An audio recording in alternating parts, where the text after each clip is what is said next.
Hi everyone, ரொம்ப நாள் கழிச்சு first time we are in bike ride. Tiruppur to Dhanushkodi. Yes, the last land of India. இந்தியாவோட கடைசி நிலப்பரப்புக்கு தான் நம்ம போயிட்டு இருக்கோம். நாங்க மட்டும் இல்ல, நீங்களும் தான் எங்க கூட தனுஷ்கோடி வர போறீங்க. Through this video நிறைய பியூட்டிஃபுல்லான சீனரிஸ்லாம் நமக்காக வெயிட் பண்ணிட்டு இருக்கு. வீடியோவை ஃபுல்லா பாருங்க. Let's have fun together. இப்போ கரெக்டா டைம் 6:50 நம்ம வீட்ல இருந்து கிளம்ப போறோம்.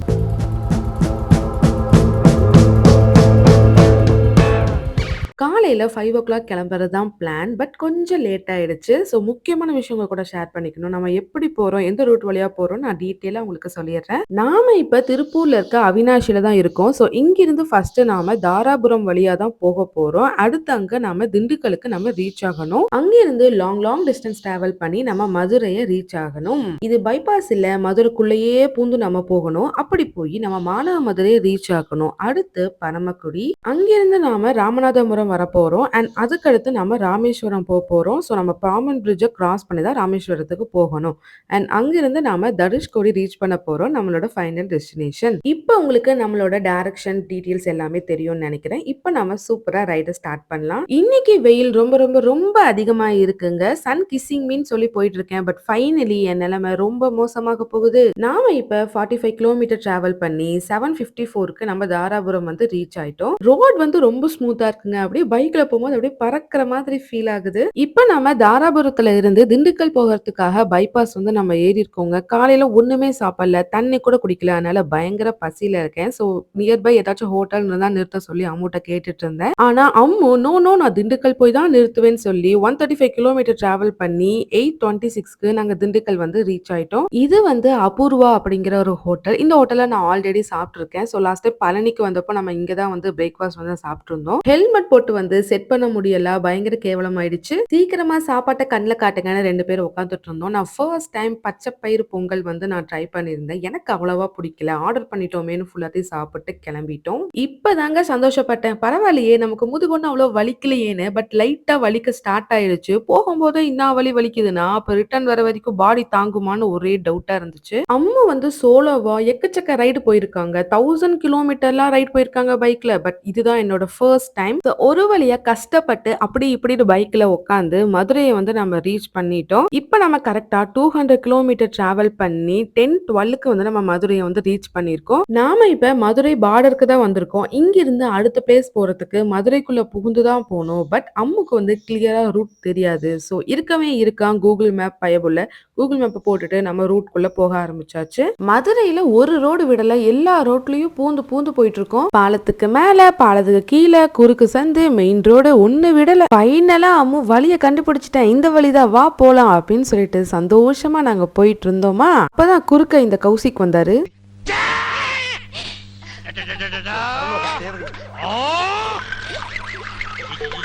எப்படித்தான் நமக்குனே வருவாங்களாட்டு இருக்குது. இன்னும் பரமக்குடிக்கு 70 கிலோமீட்டர் இருக்குங்க. ரொம்ப நேரமா வெயில்ல காஞ்சி கருக்கட்டை ஆனதுக்கு அப்புறமா சரி ஸ்கார்ஃப் கட்டிக்கலாம் அப்படின்னு முடிவு பண்ணியாச்சு. கண்ணு போய் சூரிய நமஸ்காரம் பண்ணி என்ன பிரயோஜனம், சரி இருக்கட்டும் கொஞ்சம் இருக்கிறதையாச்சும் காப்பாத்தலான்னு சொல்லி ஸ்கார்ஃப் கட்டினேன். இந்த முன்னாடி வேற இந்த த்ரெட் எல்லாம் தூங்கி ஒரே டிஸ்டர்பன்ஸா இருந்துச்சு. ரொம்ப நேரமா நான் ஒருத்தவங்களை பத்தி சொல்லுவேன் எக்ஸ்பெக்ட் பண்ணிருப்பீங்க. அவங்கள பத்தி நான் இப்ப சொல்றேன். ஸோ எங்களோட பேபி ஐரா வந்துட்டு என்னோட சிஸ்டர் வீட்டை தான் நான் விட்டுட்டு வந்திருக்கேன். அவங்களுக்கு வந்து ஒரு 2.3 இயர்ஸ் ஆச்சு. காலையில இயர்லியாவே எந்திரிச்சு கிளம்பணும் அப்படிங்கறதுனால நேத்து நைட்டே வந்து ஐரா வந்து சிஸ்டர் வீட்ல வந்து விட்டுட்டோம். ஃபைனலா 305 கிலோமீட்டர் டிராவல் பண்ணி 12:35க்கு நம்ம ராமநாதபுரம் வந்து சேர்ந்துட்டோம். ஸோ பயங்கர வெயில், சில்லுன்னு ஏதாவது சாப்பிட்டே ஆகணும்னு சொல்லிட்டு நான் வந்து பேக்கரியில வந்து நிறுத்திட்டேன். ஜிகிர்தண்டா ஆர்டர் பண்ணியிருந்தேங்க. அதுல பிஸ்தா ஐஸ்கிரீம் போட்டிருக்கானுங்க. ஐயோ கடவுளே, சரி இந்த லட்சணத்துல நான் அம்முவோட சாத்துக்குடி ஜூஸ் வர டேஸ்ட் பார்த்தனா பயங்கர கேவலமா இருந்துச்சு. வாமிட் வராத குறை தான். சாப்பிட்டு முடிக்க தாங்க நான் ஒன்னு கண்டுபிடிச்சேன். இதுக்குள்ள ஸ்ட்ராபெரி ஐஸ்கிரீம் வேற சேர்த்து வச்சிருக்காங்க. இன்னும் ராமேஸ்வரத்துக்கு 49 கிலோமீட்டர் இருக்குங்க. பரவாயில்லையே, இந்த ஊர்ல நிறைய குளங்கள் இருக்கே அப்படின்னு சொல்லி பார்த்துட்டு வந்தேன். அப்புறம் தான் எனக்கு ஸ்ட்ரைக் ஆச்சு. லாஸ்ட் வீக் ஃபுல்லா பயங்கரமான புயல். ஸோ அதுல தேங்கின தண்ணிகள் தான் இதெல்லாம். லாஸ்ட் வீக் வந்திருந்தா நம்ம புயல்ல மாட்டிருப்போம் அப்படின்னு சொல்லிட்டு இந்த வாரம் வந்துட்டோமே நிம்மதி அடைய முடியல. ஏன்னா இந்த வாரம் வெயில் பொழந்து எடுத்து சாவடிச்சிருச்சு. ஃபர்ஸ்ட் நான் ரொம்ப எக்ஸைட்டடா இருக்கிறது பாம்பன் பிரிட்ஜ் பார்க்க தான். இது வரைக்கும் நான் அங்க போனதே இல்லை. நான் கேள்வி மட்டும் தான் பட்டிருக்கேன், போட்டோல தான் பார்த்திருக்கேன். ஸோ இன்னைக்கு தான் ஃபர்ஸ்ட் டைம் பார்க்க போறேன். நான் ரொம்ப எக்ஸைட்டடா இருக்கேன். சைட் கேப்ல பாம்பன் பிரிட்ஜ்க்கு இன்னும் எவ்வளோ தூரம் இருக்குன்னு சொல்லி நான் பார்த்துட்டே வந்துட்டு இருந்தேன். என் ஃபோக்கஸ் ஃபுல்லாவே ரோட்ல தான் இருந்துச்சு. அப்படியே ரோட்லயே நான் வீடியோ எடுத்துட்டே வந்துட்டு இருந்தேன். பாம்பன் பிரிட்ஜ் கண்ணில் பட்டதும் பக்காவா கேப்சர் பண்ணிடணும்னா அப்பதான் சைட்ல பார்க்கும்போது என்ன ப்ளூ கடல்ல தெரியுது அப்படின்னு சொல்லிட்டு ஒரு ஜூம் இன் பண்ணி பார்த்தா கடலை கண்ணில் பார்த்ததும் இவ்வளோ நேரமா தாக்கு பிடிச்சிட்டு வந்த முதுகு வலி டப்புன்னு பறந்து போயிருச்சு. பாம்பன் பிரிட்ஜில் போன ஆரம்பிச்ச உடனே நான் கத்த ஆரம்பிச்சுன்னு நிறுத்தவே இல்லை. நான் வீடியோ வந்துட்டு மியூட் பண்ணியிருக்கேன், இல்லைன்னா உங்களால இந்த வீடியோ பார்க்கவே முடியாது. வண்டியை நிறுத்து. அந்த கடலோட ப்ளூ கலர் இருக்குங்களா, ப்ளூ கலர் அது அப்படியே கண்ணில் எடுத்து ஒத்திக்கலாம் போல இருக்கு. அவ்வளோ ப்ளூ, சுத்தியும் கடல், நடுவில் பிரிட்ஜு மேலே நாங்க. செம்மையா இருக்குல்ல.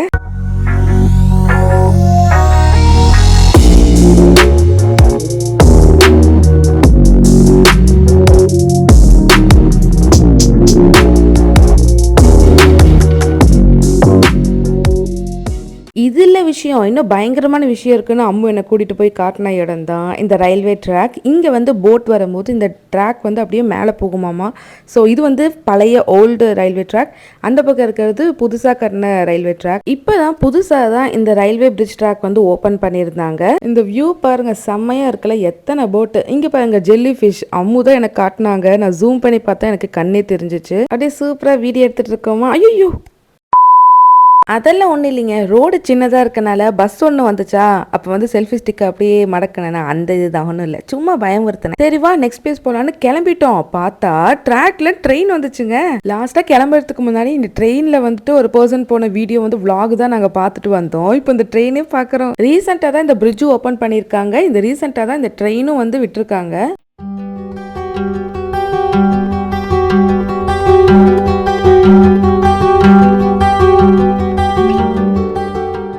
இது எல்லாமே காக்கான்னு தானே நினைச்சிங்க? இது எல்லாமே கழுகு. இத்தனை கழுகை நான் ஃபர்ஸ்ட் டைம் ஒரு இடத்துல பார்க்குறேன். அப்படியே அந்த இடத்துல சுற்றி சுற்றி மேலே வர மீன்கள் எல்லாம் பிடிச்சு பிடிச்சு சாப்பிட்டு இருந்துச்சுங்க. அப்படியே கொஞ்சம் கீழே தண்ணியில் ஜூம் பண்ணி பார்த்தா ஒரு குட்டி நாய்க்குட்டி நின்றுட்டு இருந்துச்சுங்க.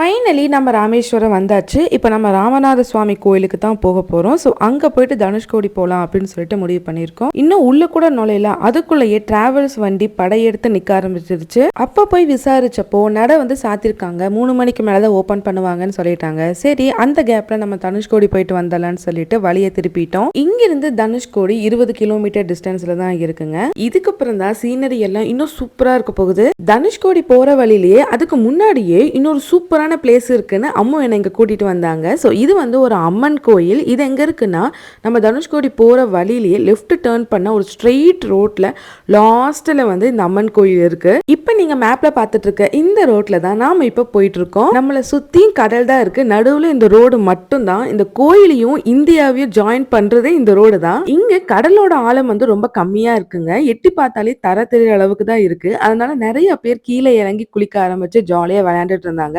ஸோ எங்களுக்கு இப்போ கோயிலுக்கு வர பிளான் இல்லை, ஸ்ட்ரைட்டாக தனுஷ்கோடி போகிறது தான் பிளான். ஜஸ்ட் இந்த வியூ பார்க்க தான் நாங்கள் இங்கே வந்தோம். இங்கே வந்து பார்த்தா பயங்கர கூட்டமாக இருந்துச்சு.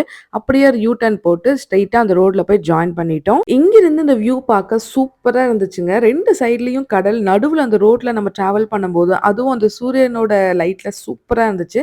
ஸோ அப்படியே நம்ம வந்து ரோட்டில் ஜாயின் பண்ணி ஸ்ட்ரைட்டாக போக ஆரம்பிச்சிட்டோம். வானத்தில் பாருங்களேன், ஒரு மேகம் கூட இல்லை, செம்ம ப்ளூ. கடலும் ப்ளூ, வானமும் ப்ளூ, ஒரே ப்ளூ தான். சூப்பரா இருந்துச்சு சீனரி. எனக்கு என்ன டவுட்னா, இங்க ஏன் சைடுல ஃபுல்லா இத்தனை கருவேல மரம் இருக்குன்னு எனக்கு தெரியல. ஏதாச்சும் பர்பஸா வச்சிருக்காங்களா, இல்ல அதுவே வளர்ந்துச்சான்னு எனக்கு ஒரே டவுட்டா இருக்கு.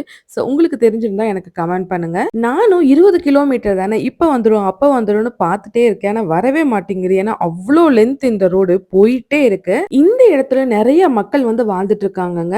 நிறைய பேர் வந்து மீன் பிடிக்க போறாங்க. அண்ட் டூரிஸ்ட் வந்தா வாங்குறதுக்கான அந்த சங்கு அந்த மாதிரி ப்ராடக்ட்ஸ் எல்லாம் வந்து வித்துட்டு இருக்காங்க. இப்ப நாம எங்க இருக்கோம்னா, இந்த தனுஷ்கோடியில இந்த ஸ்ட்ரெயிட் ரோடு உங்களுக்கு தெரியுதா? ஸோ இந்த ரோட்ல தான் நம்ம இப்போ டிராவல் பண்ணிட்டு இருக்கோம்.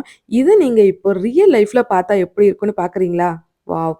சூப்பரா இருக்குல்ல. ஸோ இந்த வியூல வந்துட்டு 2 பக்கமும் கடல், அப்புறம் கொஞ்சம் மணல், அதுக்கப்புறம் ரோடு சென்டர்ல சூப்பரா இருந்துச்சு. இப்ப நாம தனுஷ்கோடி போற வழியில இருக்க அரிச்சல் முனைக்கு தான் வந்திருக்கோம். இதோட நம்ம டிராவல் முடியல. இன்னும் இருக்கு.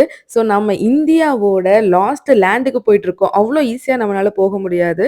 இன்னும் நமக்கு கொஞ்சம் டைம் எடுக்கும். கிட்டத்தட்ட நம்ம எட்ஜுக்கு வந்துட்டோம். இந்த ரோடு மட்டும் தான் லேண்டே. மித்தது எல்லாமே கடல் மட்டும் தான். இப்ப மேப்ல நீங்க பார்க்குற இந்த இடம், இந்த last land of the India, இந்த இடம் தான் இப்ப நான் நிக்கிற இடம் தனுஷ்கோடி. டோட்டலா 380 கிலோமீட்டர் டிராவல் பண்ணி the edge, the last land of இந்தியால தான் நாம இப்ப நின்னுட்டு இருக்கோம். சொல்லும் போதே புல்லரிக்குது. செம ஃபீலிங் இங்க இருக்கிறது. இங்க வந்து நிக்கும் போது இவ்ளோ பேக் பெயினை ஃபீல் பண்ணி பைக் ரைட்ல வந்தது ஃபுல் சாட்டிஸ்ஃபைடா நான் ஃபீல் பண்றேன். இங்க எக்கச்சக்கமான ப்ராடக்ட் வந்து சேல் பண்ணிட்டு இருக்காங்க. நிறைய ப்ராடக்ட் வந்து சங்குல மேக் பண்ணி சேல் பண்ணிட்டு இருக்காங்க. எனக்கும் வாங்கணும்னு ஆசை தான். ஆனா நம்ம வந்தது பட்ஜெட் ரைட். சோ கையை கட்டுப்படுத்திட்டு மூவ் ஆன் ஆயிட்டோம். இப்போ இங்க டெம்பரேச்சர் பாத்தீங்கன்னா 30 டிகிரி டெம்பரேச்சர். அப்படியே வெயில் வந்து மண்டைய பொளக்குது.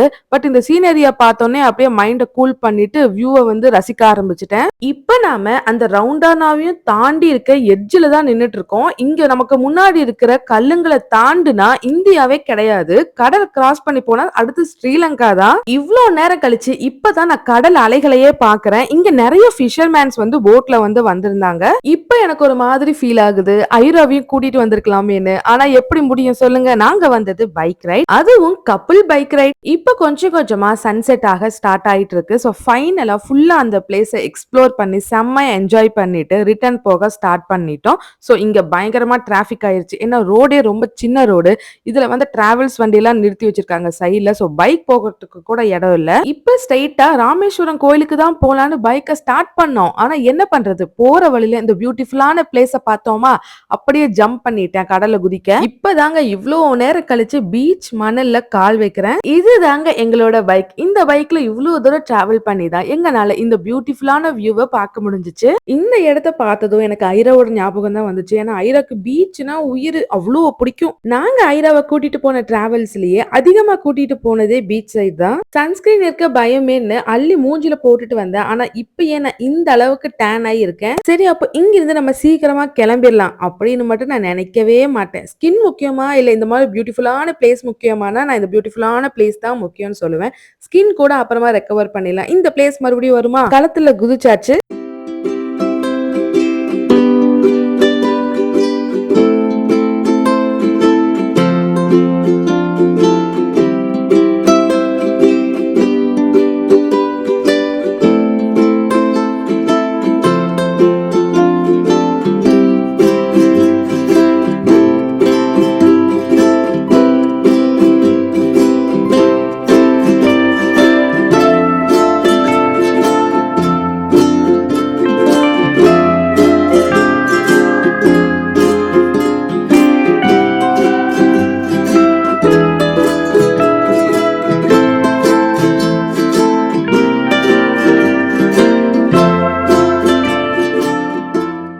ஒரு வழியா கிளம்புறதுக்கு மனசே இல்லாம அங்க இருந்து கிளம்பி வந்தேன். கீழே மண்ணு வந்து சலடையில சலிச்சு வச்ச மாதிரி இருக்கு. இவ்வளவு தூரம் வந்துட்டோம், ஏதாச்சும் ஞாபகமா வாங்கிட்டு போலான்னு அம்மாவோட மண்டையை கழுவி இங்க கடைக்கு கூட்டிட்டு வந்துட்டேன். இங்க எக்கச்சக்கமா ப்ராடக்ட்ஸ் இருந்துச்சுங்க. நிறைய இது வந்து சங்குல மேக் பண்ணி தான் வச்சிருந்தாங்க. ஃபைனலா கடை ஃபுல்லா அலையோ அலைன்னு அலைஞ்சு இந்த ஹேர் பன் ஸ்டிக் தான் நான் வாங்கியிருந்தேன். இது ஃபுல்லா சங்குலயே செஞ்சேன்னு சொன்னாங்க. பார்க்கவும் அவ்வளவு கியூட்டா இருந்துச்சு. அந்த எட்ஜ்ல வேற ஃபெதர் மாதிரி டிசைன் பண்ணியிருந்தாங்க. எனக்கு ரொம்ப பிடிச்சிருந்துச்சு. போற வழியில இந்த புயல்னால அழிஞ்ச சில பிளேஸ் எல்லாம் வந்து நாங்க பார்த்துட்டு போனோம். ஆனா இன்னமும் நிறைய மக்கள் தைரியமா இந்த இடத்துல வாழ்ந்துட்டு இருக்காங்க. சோ நம்ம இப்ப வந்து நம்ம ராமேஸ்வருக்கு வந்துட்டோம். சோ நம்ம இங்க இருக்கிற ராமநாத சுவாமி டெம்பிளுக்கு தான் நம்ம இப்ப போக போறோம். Welcome to Ramanathaswamy temple. இந்த பிளேஸ்ல நின்னுட்டு இருக்க ஒவ்வொரு நிமிஷமும் நான் நினைச்சு பார்த்தது எல்லாமே அந்த காலத்துல மக்கள் ராஜாக்கள்லாம் எப்படி இந்த இடத்துல இருந்திருப்பாங்கன்னு தான். இந்த கோயில் 12th செஞ்சுரியில பாண்டியர்களால கட்டப்பட்டதுன்னு சொல்றாங்க. கோயிலுக்குள்ள என்ட்ரி ஆகும் போதே ஒரு சங்கடமான நிலைமை வந்து ஏற்பட்டுச்சு. அம்மு பாருங்க, இந்த வாயிற்படி வந்து எவ்வளோ பெருசா இருக்கு. எப்படி ஈஸியா தாண்டுறாங்கன்னு. என்னால தாண்டவே முடியல. ஏறி போகவும் முடியல. சரி என்ன பண்றதுன்னு அப்படியே ஏறி மேல போயிட்டேன். கோயிலுக்குள்ளேயும் நெறைய கடைகள் வச்சிருந்தாங்க. 2 பக்கமும் பார்க்காத ஸ்ட்ரெய்ட்டா பாரு, சாமிய மட்டும் ஃபோக்கஸ் பண்ணுன்னு குதிரைக்கு கடிவாளம் கட்டின மாரி நான் நேரா போயிட்டே இருந்தேன். இந்த கோயிலுக்கு தமிழ் பீப்பிள்ஸ் வராங்களோ இல்லையோ, நார்த் இந்தியன்ஸ் தான் அதிகமா வராங்கங்க. காசிக்கு போனா ராமேஸ்வரத்துக்கு வந்து தான் ஆகணுங்கிற மாதிரி காசிக்கு போன கையோட அதே டிராவல்ஸ் வண்டியில ஸ்ட்ரெய்ட்டா ராமேஸ்வரத்துக்கு வந்து லேண்ட் ஆயிடுறாங்க. இங்க வந்திருந்த நிறைய நார்த் இந்தியன் ஆன்டி பார்ட்டிஸ்க்கு எல்லாமே பயங்கரமான டவுட். நடராஜ சிலைய முன்னாடி இருக்கிறத பார்த்துட்டு இது என்ன ராமர் சீதையான்னு கேட்குறாங்க. அப்புறம் பக்கத்தில் இருக்கவர் தான் இல்லைங்க இவர் சிவனுங்க நடராஜருங்கன்னு சொன்னாங்க. அப்புறம் இருக்குங்க இது ராமநாத சுவாமி கோயில்னு வச்சிருக்காங்க அப்படின்னு சொல்லி ஒரே டவுட்டா கேட்டுட்டு இருந்தாங்க. மாப்பிள்ளை இவர் தான், ஆனா இவர் சட்டை என்னதுங்கிற மாதிரி இது ராமேஸ்வரம் தான், இது ராமநாதர் சுவாமி கோயில் தான், இங்க இருக்கிற ராமநாத சுவாமி தான், ஆனா அவர் சிவன் அப்படிங்கிற ஆயிருச்சு. கோயில திருப்தியா தரிசனத்தை முடிச்சு கையோட வெளியே வந்து பால் கொழுக்கட்டை அண்ட் பால் பொனியாரம் சாப்பிட்டோம். Super taste. ஆனா என்ன ஸ்வீட் தான் கம்மியா இருந்துச்சு. இந்த ஊருக்கு வந்ததுல இருந்தே எனக்கு எங்க ஊரோட ஃபீலிங் வந்து வர ஆரம்பிச்சிச்சு. எங்க அப்பாவோட நேட்டிவ் பிளேஸ். எங்க அப்பாவோட நேட்டிவ் வந்து திருவாரூர் பட்டுக்கோட்டை சைடு. ஸோ அதே மாதிரியே கடல், அதே மாதிரியே மண்ணு, ஸோ அதே மாதிரி அட்மாஸ்பியர் இருந்துச்சு. ஸோ பேக் டு ஹோம்க்கு நம்ம கரெக்டா 7 மணிக்கு வந்து நம்ம ஸ்டார்ட் பண்ணியிருக்கோம். இந்த பைக் ரைடை என்னால என் லைஃப்லயே மறக்கவே முடியாது. கல்யாணம் ஆன புதுசுல வந்து நாங்க பிளான் பண்ணோம். அதுக்கப்புறம் கன்சீவ் ஆயிட்டேன். அதுக்கப்புறம் பிரெக்னன்சி, டெலிவரி, அப்புறம் பேபியை பார்த்துக்கணும். ஐரா இப்பதான் 2.3 இயர்ஸ் ஆயிருக்காங்க. ஸோ இதுதான் கரெக்டான டைம்னு நாங்கள் கிளம்பிட்டோம். இந்த வீடியோ உங்களுக்கு பிடிச்சிருந்துச்சுன்னா வீடியோக்கு லைக் பண்ணி அதை சப்ஸ்கிரைப் பண்ணிருங்க. பாய்.